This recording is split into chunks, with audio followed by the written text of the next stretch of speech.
Hi friends, welcome to Pennam's kitchen. ఈరోజు వీడియోలో Nellore special గీ కారం పునుగుల్ని మనం ఇంట్లోనే ఎలా ప్రిపేర్ చేసుకోవాలో చూపించబోతున్నాను. ఎలాంటి మైదా కానీ బియ్యం పిండి కానీ ఎక్స్ట్రా ఏమీ వేసుకోకుండా పునుగుల పిండిని పర్ఫెక్ట్గా ఎలా ప్రిపేర్ చేసుకోవాలి, అదేవిధంగా ఈ పునుగులకు వడ్డించే నల్ల కారాన్ని టిఫిన్ సెంటర్లో ఎలా ప్రిపేర్ చేస్తారు, ఇవన్నీ కూడా సీక్రెట్ రెసిపీస్ మీతో షేర్ చేయబోతున్నాను. వీడియోని ఎక్కడా కూడా స్కిప్ చేయకుండా చివరి వరకు చూసి మీరు కూడా తప్పకుండా ఈ గీ కారం పునుగుల్ని ట్రై చేసి చూడండి. పునుగులు చూసారా, పైన క్రిస్పీగా లోపల సాఫ్ట్గా, చూస్తేనే తినాలనిపిస్తుంది కదా. చాలా చాలా టేస్టీగా ఉంటాయి, తప్పకుండా ట్రై చేయండి. సో ఇక ఏమాత్రం ఆలస్యం చేయకుండా పర్ఫెక్ట్గా నెల్లూరు గీ కారం పునుగుల్ని మనం ఇంట్లోనే ఎలా ప్రిపేర్ చేసుకోవాలో చూసేయండి.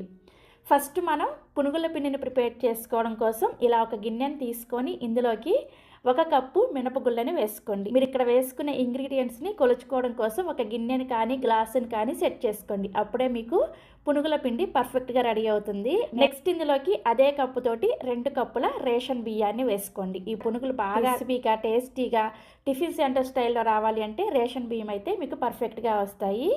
రేషన్ బియ్యం లేకపోతే దోసల బియ్యాన్ని కూడా వేసుకోవచ్చు. తర్వాత ఇందులోకి అదే కప్పుతోటి ఖచ్చితంగా 1/2 కప్పు వరకు ఇడ్లీ బియ్యాన్ని వేసుకోండి. ఇలా ఇడ్లీ బియ్యం వేసుకోవడం వల్ల మనకి పునుగులు పై లేయర్ అనేది బాగా క్రిస్పీగా మంచి టేస్టీతో వస్తుందన్నమాట. ఇడ్లీ బియ్యం మీకు సూపర్ మార్కెట్లో కానీ ఆన్లైన్లో కానీ ఈజీగా అవైలబుల్గా ఉంటాయి. ఎవరికైనా దొరకని వాళ్ళు ఉంటే నేను ఈ వీడియోకి ప్రొడక్ట్స్ లిస్ట్ కింద ట్యాగ్ చేస్తాను, ఒకసారి అక్కడ చెక్ చేయండి. తర్వాత ఇందులోకి జస్ట్ 1 టీ స్పూన్ అంతా మెంతులను వేసుకోండి. మెంతులను మరీ ఎక్కువగా వేసుకోవద్దు. వీటన్నింటిని కూడా 2-3 సార్లు శుభ్రంగా కడిగేసి ఆ నీళ్ళన్నీ కూడా తీసేసి మళ్ళీ తిరిగి నీళ్ళని పోసేసుకొని వీటిని ఖచ్చితంగా ఒక 5 గంటల సేపు నానపెట్టుకోండి. అంతకన్నా ఎక్కువసేపు నానపెట్టకూడదు. సో ఒక 5 గంటల సేపు నానపెట్టిన తర్వాత మీకు చూపిస్తున్నాను చూసారా, బియ్యం పప్పులు చక్కగా నానిపోయాయి కదా. ఇప్పుడు ఇందులో ఉన్న ఎక్స్ట్రా నీళ్ళన్నీ కూడా తీసేసి వీటిని మీకు ఖచ్చితంగా టిఫిన్ సెంటర్ స్టైల్లోనే రావాలి అంటే గ్రైండర్లో గ్రైండ్ చేసుకోండి. గ్రైండర్ అవైలబుల్గా లేని వాళ్ళు మిక్సీ జార్లో కూడా గ్రైండ్ చేసుకోవచ్చు. నేనైతే ఈరోజు పక్కా టిఫిన్ సెంటర్ స్టైల్లో చూపిస్తున్నాను కాబట్టి గ్రైండర్లో గ్రైండ్ చేసుకుంటున్నాను. గ్రైండర్ అవైలబుల్గా లేని వాళ్ళు ఖచ్చితంగా మిక్సీ జార్లో గ్రైండ్ చేసుకోవచ్చు. మిక్సీ జార్లో గ్రైండ్ చేస్తే మీకు పిండి కొంచెం పలచగా వస్తుంది. అలాంటప్పుడు ఏం చేయాలో నేను పునుగులు వేపేటప్పుడు మీకు చెప్తాను. సో ఈ పప్పుల్ని గ్రైండర్లో వేసుకొని మధ్య మధ్యలో కొద్దిగా నీళ్ళని వేసుకుంటూ ఈ పిండిని కొంచెం గట్టిగానే గ్రైండ్ చేసుకోవాలి. పిండి పలచనైపోయిందంటే మీరు ఎక్స్ట్రాగా బియ్యం పిండి కానీ మైదా పిండి కానీ వేసుకోవాల్సి వస్తుంది, లేకపోతే పునుగులు పర్ఫెక్ట్ షేప్లో రావన్నమాట. అందుకని జస్ట్ కొంచెం నీళ్ళను వేసుకుంటూ పిండిని చూసారా ఈ విధంగా కొంచెం బరకగా, అలాగే ఈ విధంగా కొంచెం గట్టిగా ఉండేటట్లుగా గ్రైండ్ చేసుకోండి. ఇలా కొంచెం బరకగా గ్రైండ్ చేసుకుంటే పునుగులు క్రిస్పీగా వస్తాయి. సో ఇలా గ్రైండ్ చేసుకున్న పిండిని ఒక గిన్నెలోకి తీసుకోండి. పిండి కన్సిస్టెన్సీ చూడండి, ఈ విధంగా ఉండాలన్నమాట. ఇప్పుడు ఈ పిండి మీద మూత పెట్టేసి రూమ్ టెంపరేచర్లోనే ఖచ్చితంగా ఒక 10 గంటల సేపు అయినా సరే పిండిని పులియబెట్టుకోండి. ఈ పునుగుల పిండి ఎంత బాగా పులిస్తే పునుగులు అంత టేస్టీగా ఉంటాయి. సో ఖచ్చితంగా ఒక 10 గంటల సేపు అయినా సరే పిండిని పులియబెట్టుకోవడానికి ట్రై చేయండి. సో ఈ పిండి పులిసేలోపు మీకు నేను టిఫిన్ సెంటర్ వాళ్ళు ప్రిపేర్ చేసే నల్ల కారాన్ని ఎలా ప్రిపేర్ చేసుకోవాలో చూపిస్తాను. ఈ నల్ల కారాన్ని ప్రిపేర్ చేసుకోవడం కోసం ఖచ్చితంగా మీ దగ్గర ఉంటే ఇలా క్యాస్ట్ ఐరన్ కడాయిని కానీ లేదంటే ప్యూర్ ఐరన్ కడాయిని కానీ పెట్టుకోండి. ఐరన్ కడాయిలో ప్రిపేర్ చేసుకుంటేనే నల్ల కారం అనేది మంచి టేస్టీగా వస్తుందన్నమాట. ఐరన్ కడాయి అవైలబుల్గా లేని వాళ్ళు స్టీల్ కడాయిలో కూడా చేసుకోవచ్చు. దీంట్లోకి 1 టీ స్పూన్ దాకా నూనెను వేసుకొని వేడి చేసుకోండి. నూనె వేడైన తర్వాత ఒక 25 నుంచి 30 వరకు మంచి కారం గల ఎండుమిర్చిని తీసుకొని ఇలా 2-3 ముక్కలుగా తుంచుకొని వేసుకోండి. ఎండుమిర్చిని డైరెక్ట్గా వేసేసారంటే ఎండుమిర్చి లోపల ఉండే గింజలు వేగవన్నమాట. అలాంటప్పుడు కారం అనేది అంత టేస్టీగా ఉండదు. ఇలా 2-3 ముక్కలుగా తుంచుకొని వేసుకున్నారంటే ఎండుమిర్చి లోపల ఉండే గింజలు కూడా చక్కగా వేగి మనకి నల్ల కారం మంచి టేస్టీతో వస్తుంది అనమాట. ఈ ఎండుమిర్చిని ఖచ్చితంగా లో ఫ్లేమ్లోనే కొంచెం లైట్గా రంగు మారేంత వరకు వేయించుకోండి. సో ఒక 2-3 నిమిషాలకు చూసారా, ఎండుమిర్చి మనకి ఇలా కొద్దిగా నల్ల రంగులోకి మారుతూ ఉంటాయి అన్నమాట. ఇలా కొంచెం నల్ల రంగులోకి వచ్చేంత వరకు వేయించుకొని, దీని పేరే నల్లకారం కాబట్టి ఎండుమిర్చిని కొంచెం ఇలా నల్లగా వచ్చేంత వరకే వేయించుకోవాలి. అలాగని ఎండుమిర్చిని మార్చేసారనుకోండి టేస్ట్ అంతా కూడా చేంజ్ అయిపోతుంది. జస్ట్ ఇలా కొంచెం లైట్గా నల్లబడడం స్టార్ట్ అయినప్పుడు వీటిని ఒక ప్లేట్లోకి తీసుకొని పూర్తిగా చల్లారనివ్వండి. నెక్స్ట్ ఇప్పుడు ఇదే కడాయిలోకి 2 టీ స్పూన్ల దాకా నూనె వేసుకొని, నూనె వేడైన తర్వాత 1/2 టీ స్పూన్ దాకా మెంతులను వేసుకొని జస్ట్ ఒక 30 సెకండ్ల పాటు వేయించుకోండి. మరి ఎక్కువగా వేయించొద్దు. సో ఒక 30 సెకండ్ల తర్వాత 1/2 కప్పు వరకు మినుములను వేసుకోండి. ఇలా పొట్టు ఉన్న మినుములను వేసుకున్నారంటే హెల్త్కి చాలా మంచిది. అంతేకాకుండా చాలా టేస్టీగా కూడా ఉంటుంది నల్లకారం అనేది.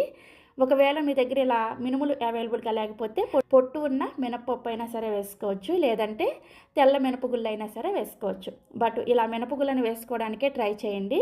నల్లకారం టేస్ట్ అనేది చాలా పర్ఫెక్ట్గా వస్తుంది. ఈ మినుముల్ని 1 నిమిషం పాటు లో ఫ్లేమ్లో వేయించుకున్న తర్వాత ఇప్పుడు ఇందులోకి అదే కప్పుతోటి అరకప్పు పచ్చిశనగపప్పుని అలాగే అరకప్పు ధనియాలను కూడా వేసుకొని లో ఫ్లేమ్లోనే కలుపుకుంటూ కనీసం ఒక 15 నుంచి 20 నిమిషాల పాటు వీటిని కలుపుకుంటూ లో ఫ్లేమ్లోనే వేయించుకోండి. మీరు ఈ పప్పులు మాడిపోకుండా లో ఫ్లేమ్లోనే దగ్గరే ఉండి ఎంత బాగా వేయించుకుంటారో మీకు నల్ల కారం అనేది అంత టేస్టీగా కుదురుతుంది అనమాట. అందుకని ఓపికగా కొంచెం దగ్గరే ఉండి వీటిని బాగా వేయించుకోండి. సో ఒక 15 నిమిషాల తర్వాత పప్పులు ఇలా కొంచెం లైట్గా రంగు మారుతూ ఉంటాయి. ఇప్పుడు ఇందులోకి 1 టేబుల్ స్పూన్ దాకా జీలకర్రను కూడా వేసేసి ఇప్పుడు వీటన్నింటిని కూడా కలుపుకుంటూ ఈ పప్పులు ఇంకొంచెం లైట్గా రంగు మారేంత వరకు వేయించుకోవాలి. సో చూసారా, మొత్తానికి పప్పులన్నీ కూడా ఇలా చక్కగా రంగు మారేటప్పుడు వీటిని కూడా ఒక ప్లేట్లోకి వేసేసుకొని పూర్తిగా చల్లారనివ్వండి.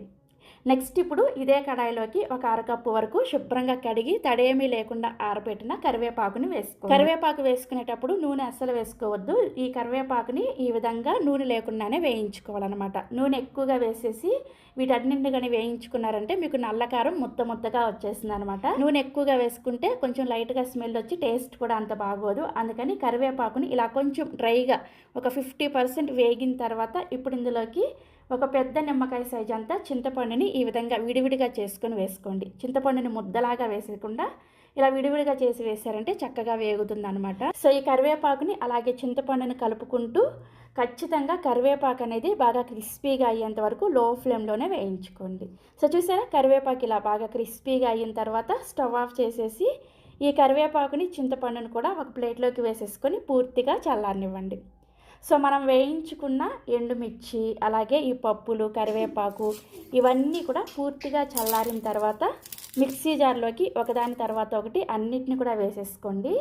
నెక్స్ట్ ఇందులోనే రుచికి సరిపడా కల్లుప్పుని వేసుకోండి. కల్లుప్పు వేసుకుంటే నల్లకారం టేస్ట్ అనేది చాలా బాగుంటుంది. ఒకవేళ మీ దగ్గర కల్లుప్పు అవైలబుల్గా లేకపోతే నార్మల్ సాల్ట్ అయినా సరే వేసుకోవచ్చు. ఇవన్నీ వేసుకున్న తర్వాత కొంచెం కోర్స్ పౌడర్ లాగా ఈ నల్లకారాన్ని గ్రైండ్ చేసుకోండి. మరీ మెత్తటి పౌడర్ లాగా కాకుండా కొంచెం లైట్గా కోర్స్గా గ్రైండ్ చేసుకున్నారంటే చాలా టేస్టీగా ఉంటుంది. సో ఇలా గ్రైండ్ చేసుకున్న తర్వాత ఇందులోకి ఒక 30 నుంచి 35 వరకు వెల్లుల్లి రెబ్బల్ని పొట్టుతో సహా వేసేసుకొని పల్స్ మోడ్లో కొంచెం కచ్చపచ్చగా, అంటే వెల్లుల్లి బాగా మెత్తగా గ్రైండ్ అయిపోకుండా అక్కడక్కడ కొంచెం కనిపించే విధంగా గ్రైండ్ చేసుకోవాలి. చూసారా, ఈ విధంగా గ్రైండ్ చేసేసుకొని ఇలా గ్రైండ్ చేసుకున్న తర్వాత ఈ కారం మంచి రంగులో ఎక్కువ రోజులు నిలవ ఉండాలి అంటే ప్యాన్లోకి 1 టీ స్పూన్ దాకా నెయ్యిని వేసుకొని వేడి చేసుకోండి. నెయ్యి వేడైన తర్వాత మనం గ్రైండ్ చేసుకున్న ఈ నల్లకారాన్ని వేసేసి ఖచ్చితంగా లో ఫ్లేమ్లోనే ఒక 3-4 నిమిషాల పాటు కలుపుకుంటూ ఈ నల్లకారాన్ని వేయించుకోండి. ఇలా వేయించుకుంటూ ఉంటే నల్లకారం అనేది బాగా మంచి రంగులో వస్తుంది. అదేవిధంగా మంచి అరోమా ఎక్కువ రోజులు కూడా నిలువ ఉంటుందన్నమాట.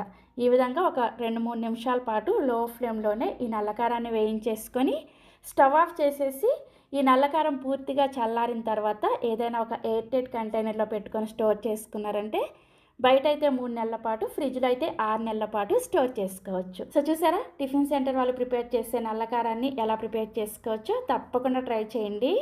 ఈ నల్లకారం పునుగుల్లోకే కాకుండా ఇడ్లీలోకైనా దోశలోకైనా చాలా టేస్టీగా ఉంటుంది. సో మనకి నల్లకారం రెడీ అయిపోయింది కదా. 10 గంటల తర్వాత పులియబెట్టిన పిండిని మీకు చూపిస్తున్నాను చూడండి. చక్కగా పులిసింది కదా. ఇలా పులిస్తేనే మనకి పునుగులు మంచి టేస్టీగా కుదురుతాయి. ఇలా పొంగిన పిండిని ఒకసారి కలుపుకొని ఇందులోకి మీ రుచికి సరిపడా ఉప్పుని వేసుకోండి. అలాగే 1 టీ స్పూన్ దాకా జీలకర్ర, జస్ట్ ఒక్క చిటికెడంతా వంట సోడాని వేసుకోండి. వంట సోడాని మరీ ఎక్కువగా వేసుకోవద్దు.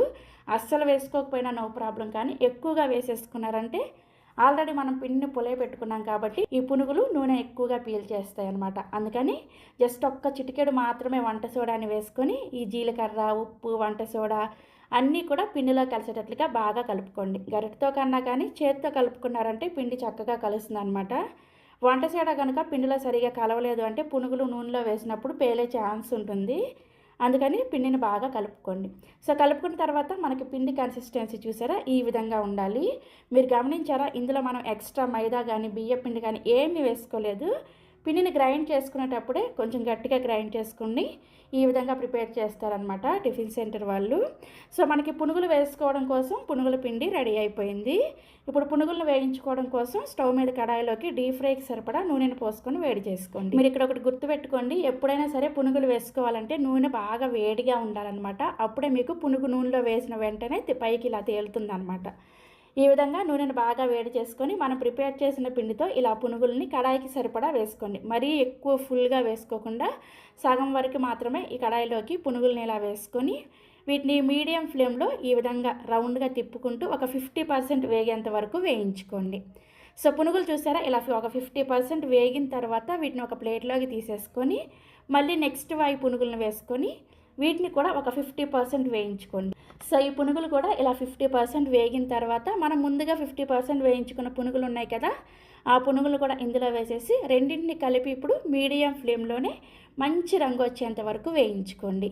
ఇలా 2 సార్లుగా ఈ పునుగులను వేయించుకోవడం వల్ల పునుగులు ఎక్కువసేపు క్రిస్పీగా ఉంటాయి అన్నమాట. టిఫిన్ సెంటర్స్లో ఇదే విధంగా చేస్తూ ఉంటారు. సో ఒక 2 నిమిషాలకి పునుగులు చూసారా ఇలా చక్కగా ఎర్రగా వేగుతాయి. ఇలా వేగిన ఈ పునుగులను ఒక ప్లేట్లోకి తీసేసుకొని ఇదే విధంగా మిగిలిన పిండితో కూడా పునుగులను వేసేసుకోండి. మీకు ఒకవేళ పునుగులన్నీ వేసుకున్న తర్వాత పిండి మిగిలితే ఫ్రిడ్జ్లో పెట్టుకొని నెక్స్ట్ డే కూడా చక్కగా మీరు ఈ పిండితో పునుగులు వేసేసుకోవచ్చు. ఎందుకంటే మన పునుగుల పిండిలో ఉల్లిపాయ, పచ్చిమిర్చి ఇవేమీ వేసుకోలేదు కాబట్టి నెక్స్ట్ డేకైనా సరే ఈ పిండిని చక్కగా యూస్ చేసుకోవచ్చు. ఇందాక నేను గ్రైండర్లో కాకుండా మిక్సీ జార్లో పిండిని గ్రైండ్ చేసుకునే వాళ్ళు ఏం చేయాలో చెప్తానని చెప్పాను కదా. గ్రైండర్లా కాకుండా మిక్సీ జార్లో పిండి గ్రైండ్ చేసుకుంటే మీకు ఈ పిండిలాగా గట్టిగా రాదనమాట, కొంచెం పల్చగా వస్తుంది. అలాంటి వాళ్ళు ఒక 2-3 టేబుల్ స్పూన్ల దాకా బియ్య పిండిని వేసుకొని పిండిని కలుపుకోండి. లేదంటే మైదా పిండిని కానీ గోధుమ పిండిని కానీ ఏదైనా సరే ఒక పిండిని వేసుకొని పిండి కన్సిస్టెన్సీని అడ్జస్ట్ చేసుకొని పునుగులు వేసుకోవచ్చు. చాలా వరకు దాదాపుగా పిండిని గ్రైండ్ చేసుకునేటప్పుడు గట్టిగా గ్రైండ్ చేసుకోవడానికే ట్రై చేయండి, అప్పుడే మీకు ఒరిజినల్ రెసిపీ వస్తుంది అనమాట. సో పునుగులన్నీ కూడా ఇలా చక్కగా వేసేసుకొని ఈ పునుగుల్ని ఈ విధంగా ఒక గిన్నెలోకి తీసుకొని దీని మీద మనం ప్రిపేర్ చేసిన నల్లకారాన్ని అలాగే 1 టీ స్పూన్ దాకా నెయ్యిని వేసేసుకొని ఈ విధంగా ఈ నల్లకారాన్ని పునుగులంతా కూడా చక్కగా పట్టించేసి ఈ పునుగుల్ని సర్వింగ్ ప్లేట్లోకి తీసేసుకొని పల్లీ చట్నీతో అదేవిధంగా టిఫిన్ సెంటర్ టమోటా చట్నీతో సర్వ్ చేసుకోండి. సో ఇక్కడ నేను మీకు ఒక పునుగుని చూపిస్తున్నాను చూసారా, పైన క్రిస్పీగా లోపల సాఫ్ట్గా పైన నల్లకారం నెయ్యితో చూస్తుంటేనే ఇప్పుడే తినాలనిపించే విధంగా ఉంది కదా. నిజంగా చాలా చాలా టేస్టీగా ఉంటాయి. తప్పకుండా మీరు కూడా ఈ గీ కారం పునుగుని ట్రై చేసి చూడండి. ట్రై చేసి టేస్ట్ చేసిన తర్వాత మీ ఫీడ్బ్యాక్ని నాతో షేర్ చేసుకోవడం అస్సలు మర్చిపోవద్దు. అలాగే మరిన్ని Emmy, tasty and secret recipes కోసం వెంటనే మన పెండెమ్స్ కిచెన్ని సబ్స్క్రైబ్ చేసేసుకోండి. Thank you.